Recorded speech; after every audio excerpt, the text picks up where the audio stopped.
Now the question is that we have understood that there may be a challenge, advantage related to this cultural diversity. So how can I develop cultural competence? This is developing cultural competency. Before that, we have to understand what is the culture.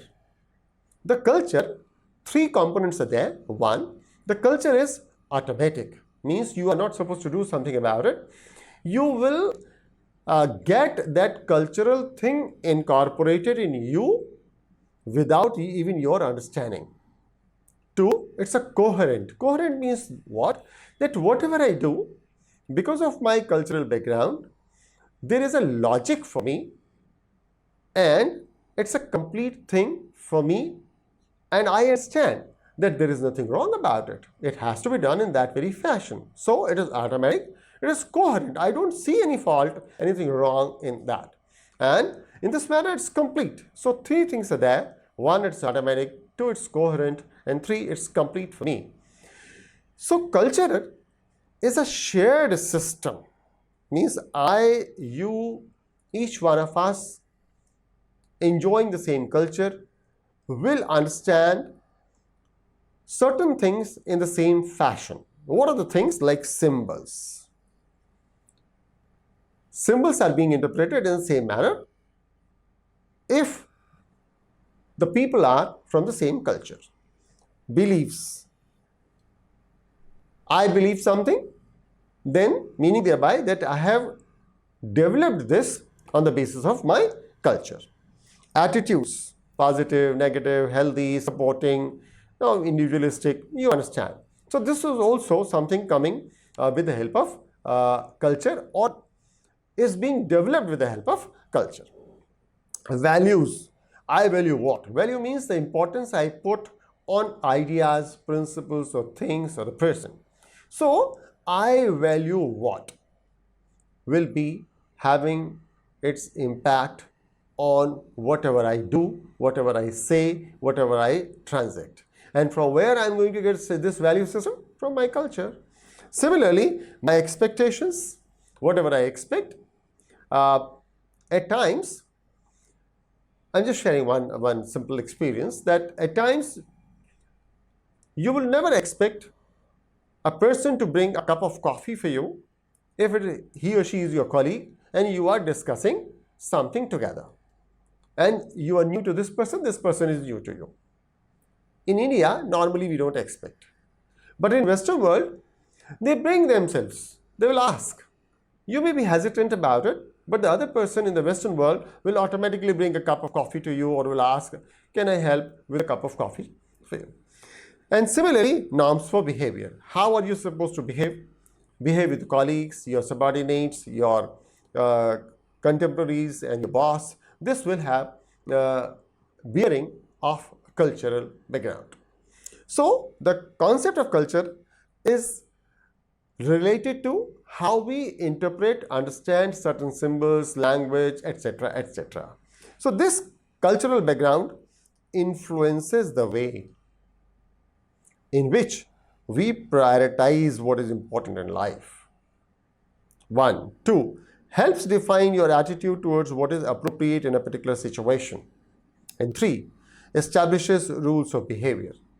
I hope now we understand how and why this culture is important. Why? Because this is going to help us in prioritizing.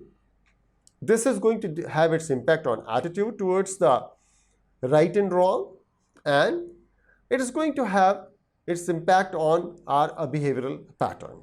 So friends, few negative attitudes are there in general.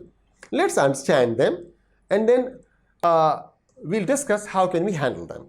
The first one is ethnocentrism, the second is stereotyping, and the third one is xenophobia. One by one, what is this ethnocentrism?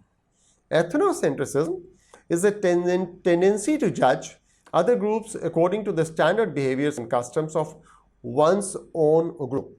The way I behave is the standard behavioral pattern.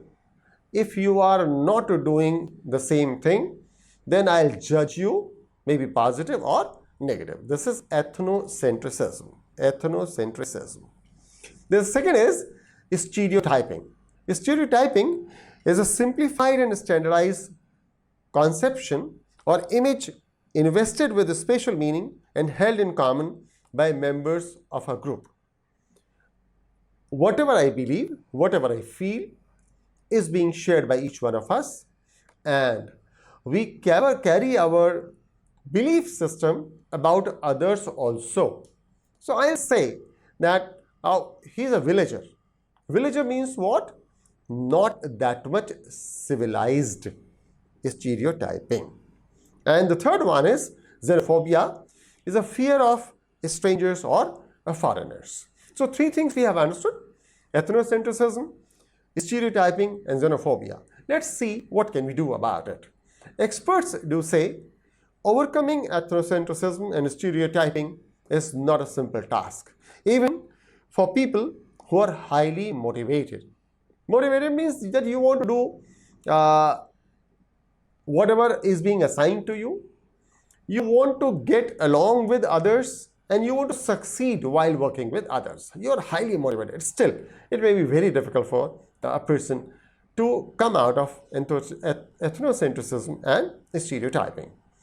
Research suggests that people often have beliefs and biases that they are not even aware of. The challenge is that you are carrying, you are living, you are following certain beliefs, certain biases, and you are not even aware. So if this awareness is not there, then how you can handle that? So to my mind, the first thing is that let's develop this awareness. And if we'll be in a position to understand, see our biases, our beliefs, which are not acceptable or not so much healthy or helpful, then we'll go for re-evaluating them and challenging them and doing something, working something with a belief system and the understanding of the cultural background. So this may even conflict with the beliefs they think they have. They are not aware they are having such belief systems, and they believe that their belief system is perfect, meaning thereby that they need a paradigm shift. Paradigm shift means what? That you check your understanding, the way you interpret, analyze, see, understand, evaluate things and people, and then if you feel that you are not in a position to get the desired results, put a question mark on your belief system, on your ability to understand, analyze, and interpret. So in this manner, we'll be able to come out of this negative attitude. Then the next part is something known as cultural pluralism. What is this cultural pluralism? Cultural pluralism is the acceptance of multiple cultures on their own terms. I'm agreeing to work with you and I'm happy with that. How can you handle that? So, avoid assumptions. Don't assume that the other person will behave like you. Avoid judgments. If you feel, if you're vegetarian and the other person is non-vegetarian, then surrender your judgment. Stop judging the other person only because of this one simple parameter. And acknowledge distinctions, understand that the people will be different. Only then you'll be able to handle this cultural pluralism. Thank you very much.